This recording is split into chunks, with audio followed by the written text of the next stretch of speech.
So, what are the spiritual elements we can see in Vachana Sahitya? So Vachana Sahitya in its essence has its origin in Bhakti movement, and it promoted personal devotion to God away from all the ritualism followed and back in the days against Brahminical ritualism and also the superstitions. And it also promoted oneness with God and universal brotherhood amongst all, and also it also propagated a lot of social values like equality, fraternity, and even gender equality, and also it vouched for it also vouched for anti-discrimination. So, for example, it said that all labor has its dignity, and So, what is spiritual about it? the spiritual thing about it is one is the devotion aspect of it, and even the karma yoga, like which can be said that Vachana said that we have to look for Lord in the work that we do, propagated as Kaya Kavi Kailasa, and in that sense, it say that can be reinterpreted as karma yoga also, and. What about rituals and spirituality? Do they go hand in hand? Sir, I see that rituals generally, there are two ways to look into it, sir. Like certain rituals do align with spirituality, whereas other rituals, which are, for example, the animal sacrifices that are there in certain places, they go against spirituality. So, what kind of rituals align with spirituality? Go with spirituality. Right. So, for example, the fasting that one does during the period of Ekadashi, it helps us divert our attention from materialistic things like the food, the pleasure activities that we indulge in. So those kind of rituals will help us in attain the mastery of spirituality. Whereas certain rituals, as I mentioned, the animal sacrifice, or there are rituals which subtly discriminate against women or lower class of the society, lower socioeconomic classes of the society, and those kind of things goes against the fundamental spiritual principles. Swami Vivekananda, was he religious ambassador or like spiritual ambassador when he went to so many foreign countries, propagated the ideas? So he was fundamentally a spiritual ambassador. And although the values that he propagated derived from Hindu religion majorly. Okay, but he was also instrumental in spreading awareness about Hinduism. Right, sir. So Swami Vivekananda differentiated religion from spirituality. So he said that spirituality caters to humanistic values, whereas religion caters to a fixed set of principles that has to be followed by its followers. So he was fundamentally propagating spiritual values over religious values. So he brought forth the spiritual values that were present in Hindu religion and propagated them. Okay, so what about Advaita philosophy? How did he look at Advaita philosophy? How did he interpret Advaita? So Swamiji says that all these different philosophical thoughts like Advaitism, Vishishta Advaitism, as a way of evolution in spiritual excellence. For example, he says that every individual starts as a Dvaiti in differentiating himself from the God, and later progresses and reaches the state of Advaita, where he sees that every soul is potentially divine. And he says that there is no fundamentally difference between ourselves and the source of creation that is there within us. Okay. So, looking back, what is his legacy, Swami Vivekananda? How would you like to describe it? Sir, Swamiji, I would say that is a inspiration, has been inspiration across generation, especially to the youth of the nation, sir. And we rightly celebrate National Youth Day on his name to commemorate his contribution to the nation. And I would say that Swamiji's legacy lies in his ideas that are still inspiring youth to face the challenges and obstacles in their daily life, and also in contributing to societal values, in making us the nation that we are now. See, in today's politics, we see that some vilification of certain historical figures, and then there is glorification of certain individuals. For example, like Ambedkar, right? Maybe Mahatma Gandhi, there is a board opinion. Savarkar, there is a board opinion. And but in the major discourse, in political discourse, we don't see Swami Vivekananda figure, the present political discourse. So what could be the reasons? Sir, I would beg to differ that Swami Vivekananda is not there in the mainstream political debates because Honorable Prime Minister, he himself says he is the follower of Swami Vivekananda, and he has been propagating his ideas through various channels. For example, recently we celebrated National Youth Day on January 12th, where he brought out the ideas of Swamiji, and No, he made it mainstream. except on the youth day. Right, sir. Youth Day. What about during the rest of the year? So in what kind of debates we see Swami Vivekananda's name, coming Right, up sir. in political discourse? So unfortunately, the name is being misused in a sense, especially in debates over religion, especially in the arena of communalism. But I see that Swamiji's ideas were not communalistic in nature. Rather, it promoted, for example, there's a quote of Swamiji where he says that we have to bring forth the best of Hinduism and Islamism to become right humans. So those things should be focused more rather than associating him with particular religion and using him as a scapegoat or a facade. So.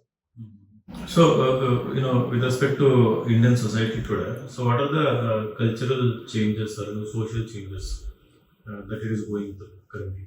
So, in the realm of the modern arena of digital age that we are in, I see that fundamentally we are seeing the decline in the collective values that we once had. There has been disintegration of joint families and increase in nuclear families. And also we see that there has been evolution in the institution of marriage, like the rise of live-in relationships, and also the families where both the parents are working. So those kind of things are happening, and even the modern youths are being westernized in a sense that they are some section of the youths are blindly following the Western values over the fundamental Indian values. So which are those fundamental Indian values? So, for example, I would say that Indian youth are being more materialistic in today's age.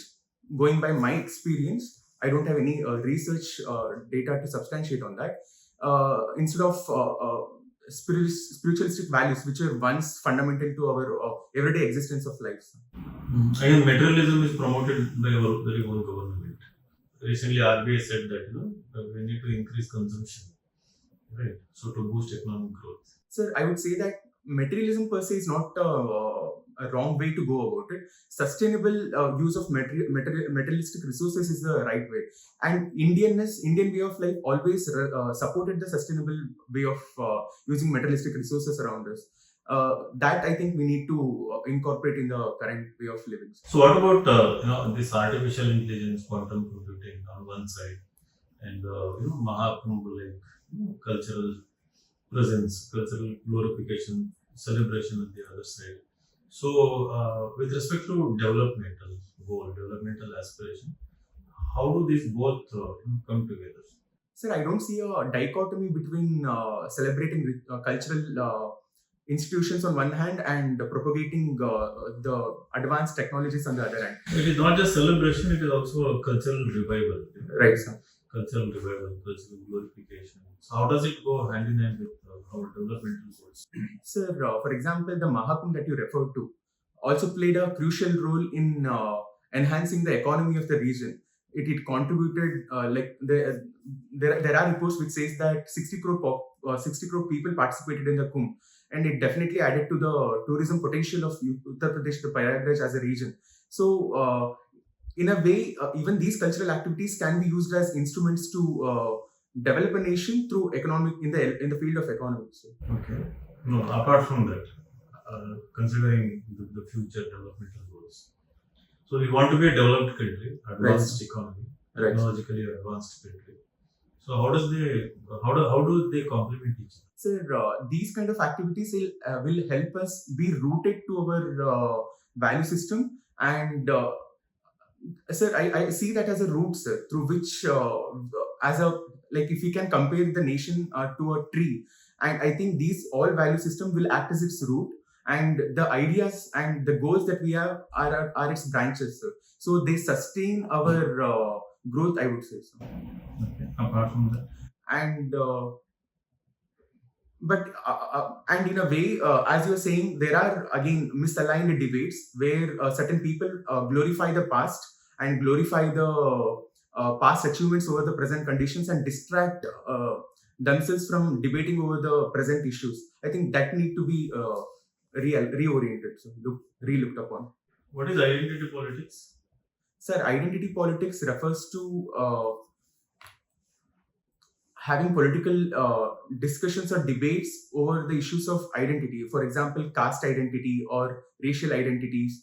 For example, in the United States, the identity politics refers to the political polarization on the basis of race. There are American Africans and the white Americans as such. Whereas in India, it might be around the issue of caste, or it might be even around the issues of like the Northeast and the mainstream India language. So, are we witnessing identity politics in India as we speak today?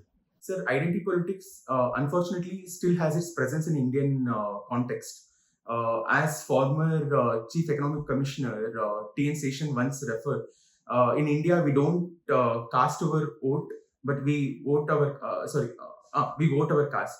So in that sense, caste-based identity politics still exists.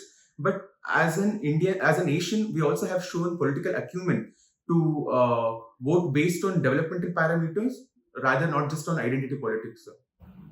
So they are antagonistic to each other.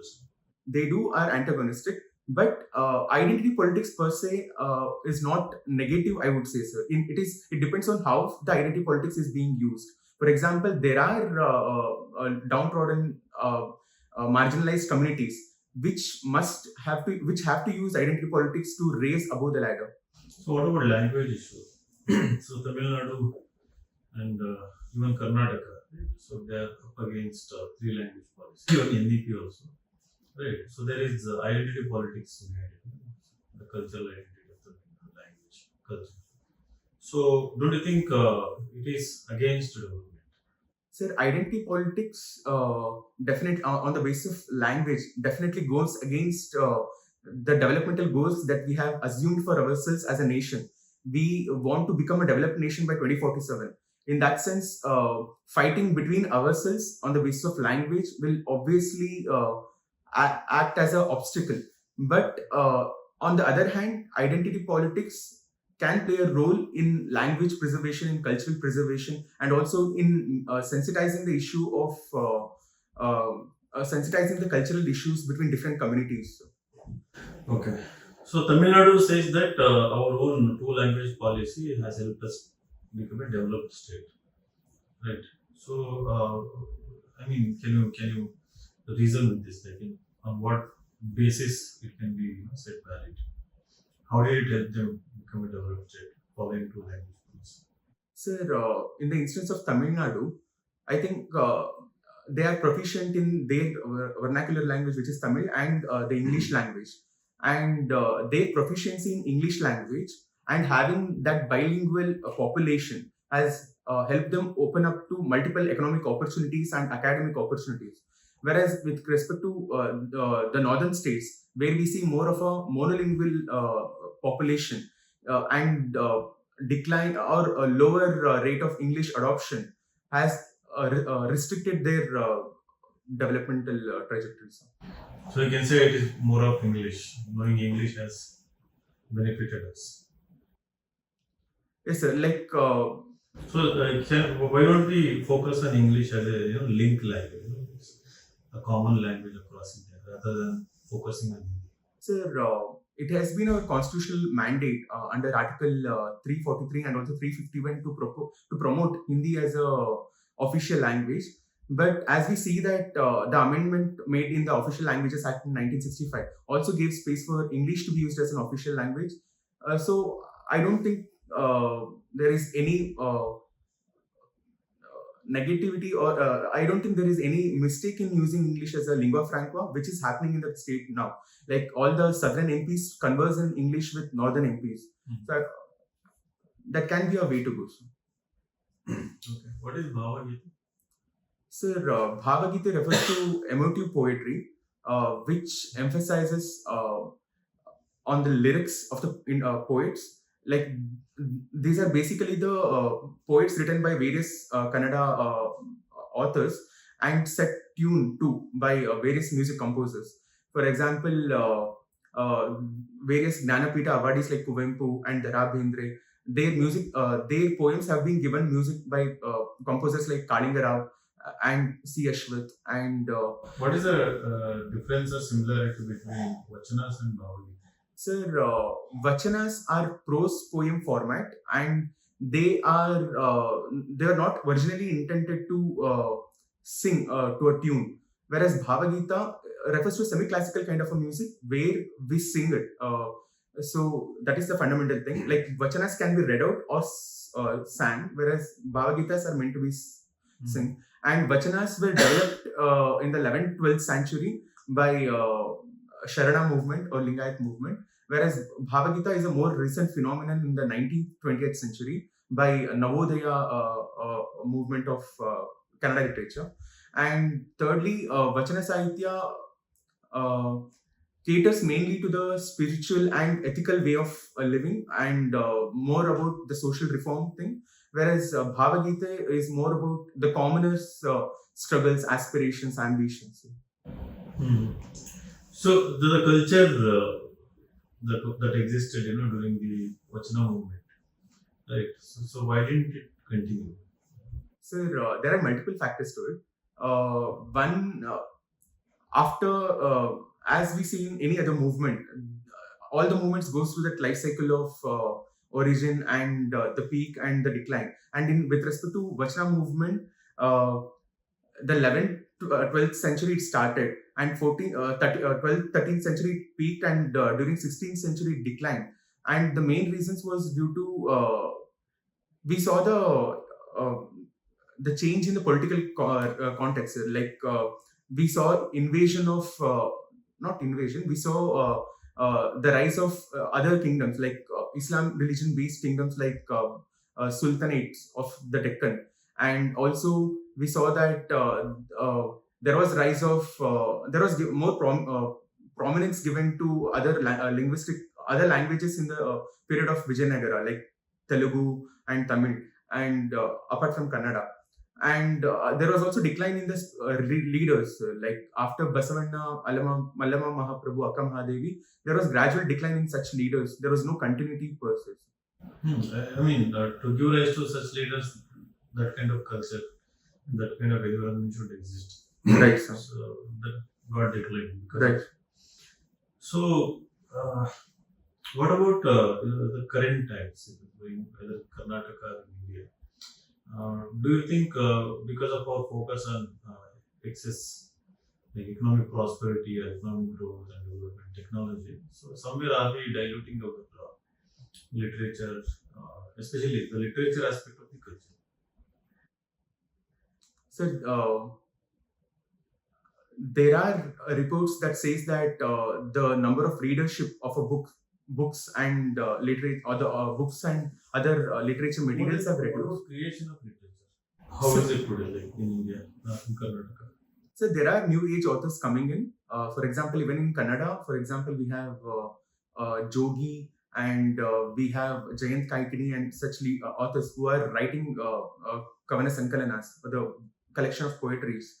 I would say that as any other realm, even the literature is undergoing its change, and we are seeing a lot of adaptations rather than the decline. Okay. So, why do you want to become a IAS officer? Sir, getting into civil service was always my childhood dream, and having volunteered in Ramakrishna Vivekananda Ashram since childhood has the idea of public service has always appealed to me, sir. So and also the diversity of opportunities that a civil service provides with respect to the career. Uh, I see that as an interesting thing, sir. Like civil service being one of the most privileged career in the country and having such diversity of activities to be done, that attracts me, sir. The full form of JJM in your medical college. Jagadguru Jayadeva Murugarajendra Medical College. Mhm. So, what do you have to say about the culture of Matha in Karnataka? So, do we see that in other states, or is it unique to Karnataka? And was it continuation of the Bhakti movement, or the Vachana side, the Vachana movement? What is your analysis? Sir, Karnataka does have pervasive Matha systems compared to any other southern neighboring states. So, for example, all the castes in the Karnataka have their own mutts and Swamijis associated. And it definitely is a continuation from the Bhakti movement, which was carried forward. And I see that the Matha systems in Karnataka have played crucial role in propagating education and catering to the vulnerable communities and providing them the food, the nutrition, and all those aspects. For example, the Siddhganga Matha have played crucial role in Dasoha movement, so, which caters to a lot of poor students and marginalized groups. So, what about donations or grants given by the government of Karnataka to these matters? So, is it anti-secular or it goes with the secular ideals? So it does go with the Indian way of secularism, which is different from the Western idea of secularism. Because in Indian way of secularism, it is not about the complete separation between the state and the religion. It is about maintaining that equidistance. So in Indian states have given the similar contributions to other religions also, sir. So in that sense, I don't think it goes against the secularistic ideals. Thank you. Thank you, sir. What do you think? No, initial questions I was not able to consolidate. Like, I think I need to give myself some 5 minutes to settle down and come in, sir. Like, I just entered. Like, No, you should have taken your time and entered. No? right, sir. So that consider not happening in the initial question. But in the real intro, it might happen. Like you may be directly asked to enter the room also. Usually they make. Yesterday there was a girl who said that in the last interview, she was not made to wait outside. Okay. The door was open and she was sent. Okay. Chairman was in the washroom. Get and come. She sat. Chairman came. She had to stand. Before Chairman came, the members had started asking questions. Okay. And she was in confusion to answer him or to him. She was very nervous. Oh. It went down like you are all confused. But you have to be aware of such unforeseen circumstances. You have to be mentally ready, right? So no excuse, no just nothing. Like you have to quick on the boat. Right. So finally we are meeting, huh? So what I feel is that your answer, the communication is good. The way you are communicating, the way you are conveying your arguments, it is good, right? As a personality, as a communication. But within that, some more depth is required, and also you are making it conversational. Also, that is one good ability. It is not coming out as I'm asking you a question, you are just throwing answer. It is not like you are also making it conversational, which is very good. So within that, I feel a bit more depth, a bit more analysis, a bit more involvement is required. So for 1 or 2 points, I'll end up with that. That is one. And even when you mentioned Ramakrishna, Vivekananda ashram, earlier I think I expected more number of points. Whatever you gave, it was very good. But ಅದನ್ನು ಬಿಟ್ಟು ಇನ್ನೂ ಸ್ವಲ್ಪ ಕೊಟ್ಟಿದ್ದಾರೆ. ಇನ್ನು ಸ್ವಲ್ಪ ಅಲ್ಲೇ ಇನ್ನೊಂದು 4-5 ನಿಮಿಷ ಸ್ವಲ್ಪ ಡಿಸ್ಕಷನ್ ಮಾಡಬೇಕಂತ I was thinking. Okay. One question ನಲ್ಲಿ when I said that identity, politics and language and development, they don't go together ಅಂತ ಅಂದಾಗ you went with that in the beginning and then you said positive point, right? In another idರಲ್ಲಿ ನಾನು ಹೇಳಿದಾಗ Swami Vivekananda teaching about political discourse we see ಇಲ್ಲ ಅಂತಂದಾಗ you said sir I beg to differ. That is fine. ಅದೇ ತರ ಇಲ್ಲೂ Now intentionally we ask like negative questions. So our way, don't go with it. Really, if you believe that there is no antagonism, they actually go together. That should have been the stance. In the initial itself. Yeah, initial. Okay. So balance madabeda. So show conviction, show Okay. Opinion that you have formulated your own opinion based on sound reasoning ಅನ್ನೋದು review. ಸ್ವಲ್ಪ historical context ಸ್ವಲ್ಪ strong ಆಗಿ ತಿಳ್ಕೋಬೇಕು. That decline and all, I didn't think upon it. So historical context, even present Indian society, cultural, social, most of it was focused on the youth only. Women ಏನಾಗ್ತಾ ಇದೆ, caste system ಏನಾಗ್ತಾ ಇದೆ, language related ಏನಾಗ್ತಾ ಇದೆ, in general overall behavior, attitude, right? There's so much to tell, sir, actually, in that question. So I was not able to consolidate. Youth mere focus on. Okay. And you said like with your fundamental values and you made a statement. Then I asked like which fundamental value. There was no keywords. Right. Again, it became explanatory. Good. You should get good marks. I think ಸ್ವಲ್ಪ depth ಬೇಕು answers. Right. So. Personality communication was like you stand at 185, I can say correctly. But potential around 200 sound ಹೋಗ್ಬೋದು. Super depth ಬೇಕು. Right. So the content I have to start consolidating and prioritizing points even while revising it, so that I can come up with a solution.